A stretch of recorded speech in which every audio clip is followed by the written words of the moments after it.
Jangan lupa like, comment, and subscribe channel YouTube TVRI Bengkulu dan nyalakan lonceng notifikasinya.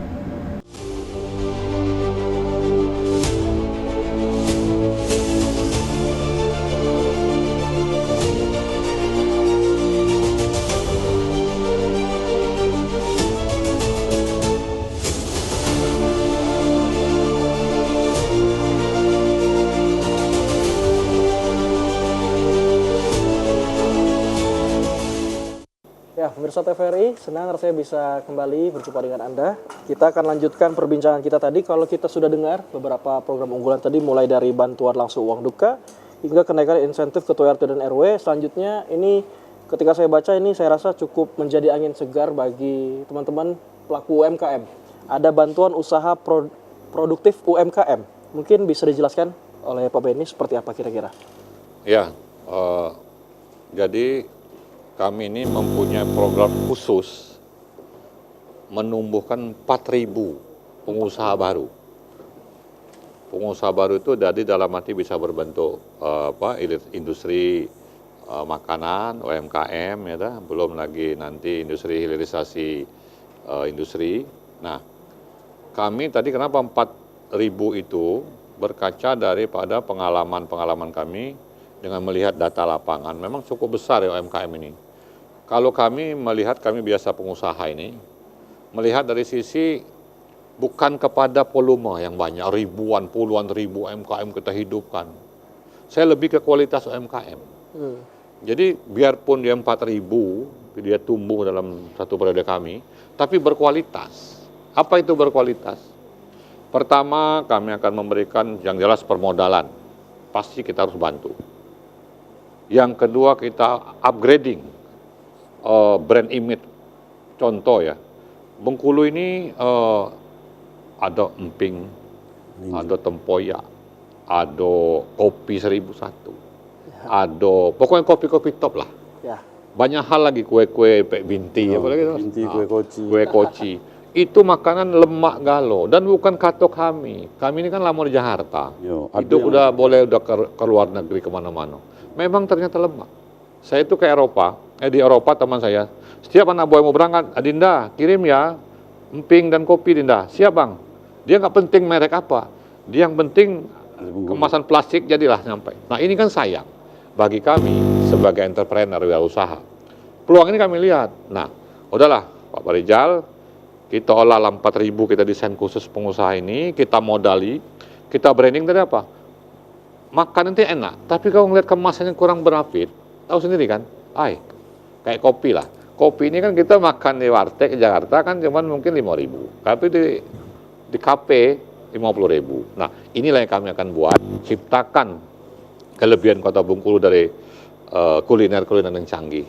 Nah, insya Allah Benny Rijal tadi bukan hanya pemodalan, packagingnya, higienisnya, cara mengelolanya, kualitas harus yang terbaik. Belum lagi kita sertifikasi halalnya. Supaya apa? Image-nya makanan Bengkulu ini bersih, segar, enak, dan berkualitas.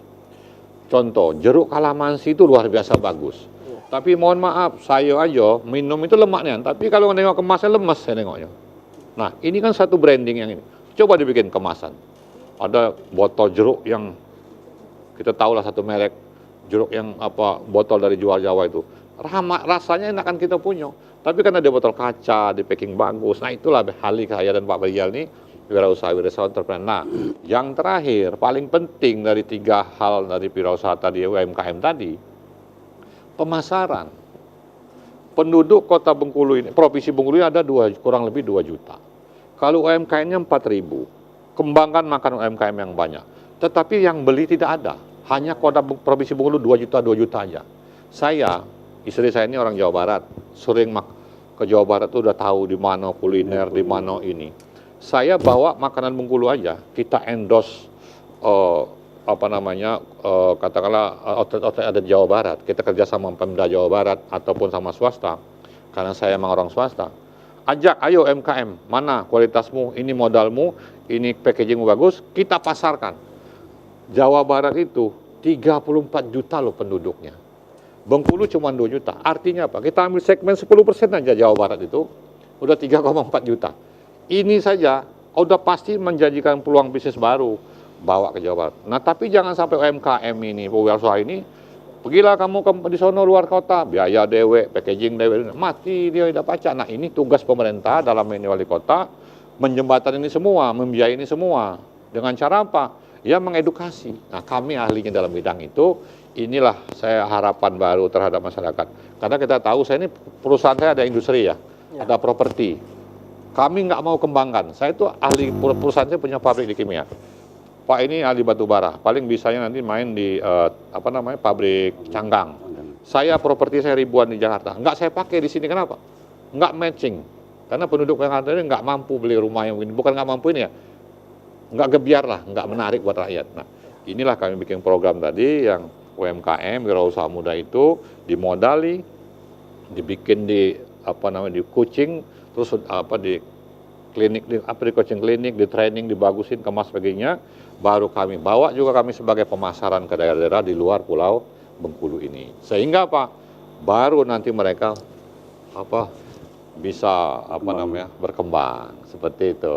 Saya sepakat memang kalau kita ini kuliner ya seperti itu memang otentik ya. Kalau Pak Farizal sebut di debat ada lepek binti, kue koci dan sebagainya. Kalau mungkin dari Pak Farizal ingin menambahkan mengenai UMKM ini seperti apa? Baik, jadi UMKM sekarang baru 2 hari yang lalu kami udah bahas dan udah kami ciptakan, Pak.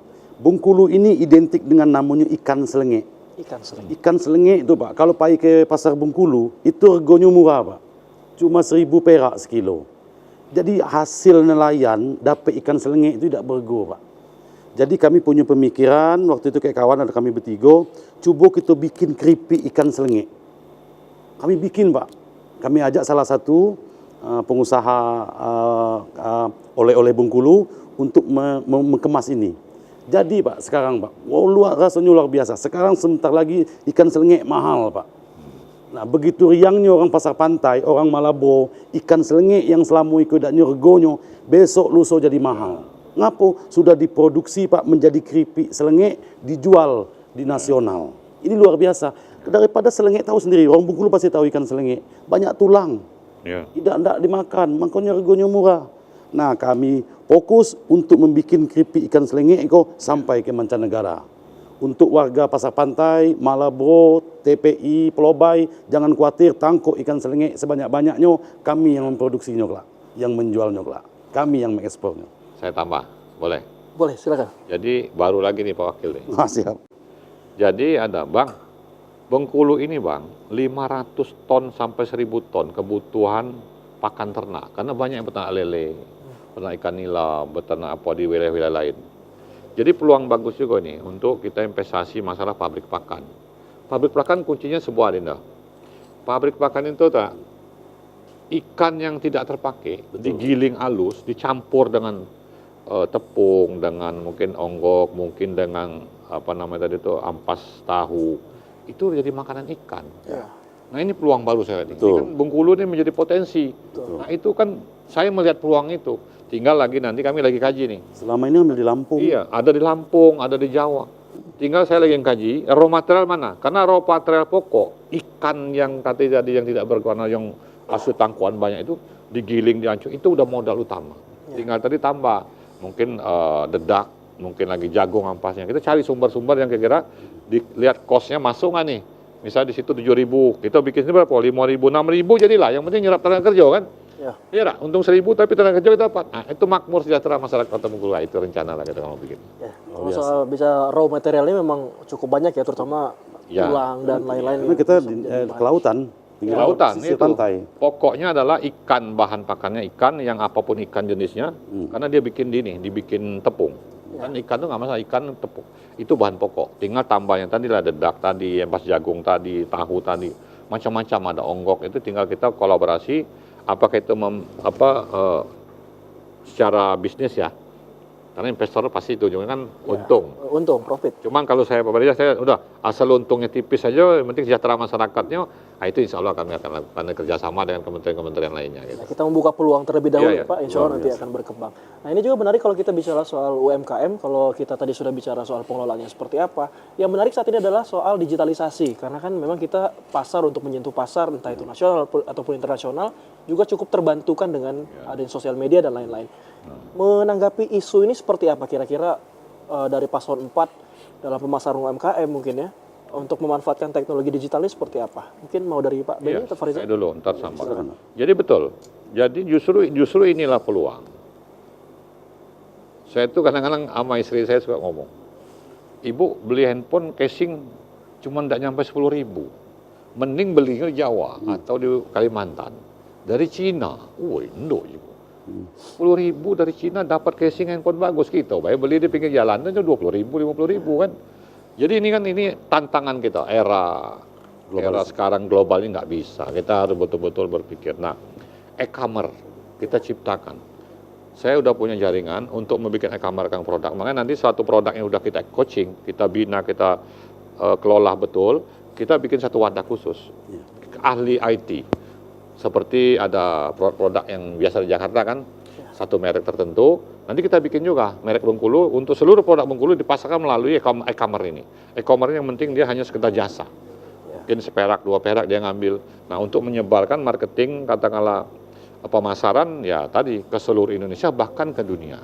Insya Allah itu kami sangat dibantu masalah digitalisasi ekonomi dan membantu e-commerce tadi penjualannya. Ya, mungkin Pak Farizal bisa tambahkan, karena kalau kita bicara soal e-commerce juga kan bukan hanya sekedar platform, tapi yang menggunakannya juga apakah paham seperti itu. Mungkin bisa dijelaskan. Siap. Jadi gini, Bang. Di program kami juga udah terbentuk namanya digital marketing.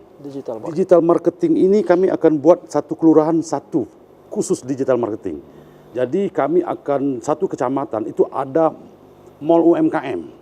Jadi di sana bisa bertukar pikiran masalah UMKM, masalah pengembangan digital marketing, bagaimana ibu-ibu, orang-orang di kelurahan itu paham bagaimana berjualan hanya melalui handphone. Jadi digital marketing ini kami udah kemas sebaik mungkin, terpilih kami menjadi wali kota dan wakil wali kota, satu kecamatan, satu mall UMKM. Yang di situ tempat pusatnya nanti untuk belajar digital marketing, untuk menciptakan sesuatu. Seperti di Bandung, mereka sudah begitu, Pak. Jadi mereka itu setiap bulan ada menciptakan sesuatu. Nah, seperti kita di Bengkulu menciptakan sesuatu. Jadi ciri khas yang kita ciptakan dari Bengkulu. Kalau kita ke daerah Jawa atau daerah Bandung itu tiap kita datang, Pak, ada aja makanan jenis baru yang selama ini kita nggak ketemu. Contoh, Pak, somai itu dari Bandung datang ke Bengkulu. Nah, sekarang sebentar lagi, Pak, empek-empek dari Palembang udah terkenal. Bengkulu terkenal apa? Ini kami akan buat keripik ikan selenge. Di samping itu ada emping melinjo. Jadi terkenal. Nah, bagaimana cara memperkenalkan ini produk? Itu tadi, Pak, digitalisasi. Kembali ke digital marketing. Bagaimana cara kita memasarkan melalui internet. Jadi biar lebih ibu-ibu lebih paham, kami akan membuat kursus-kursus digital marketing di setiap kelurahan.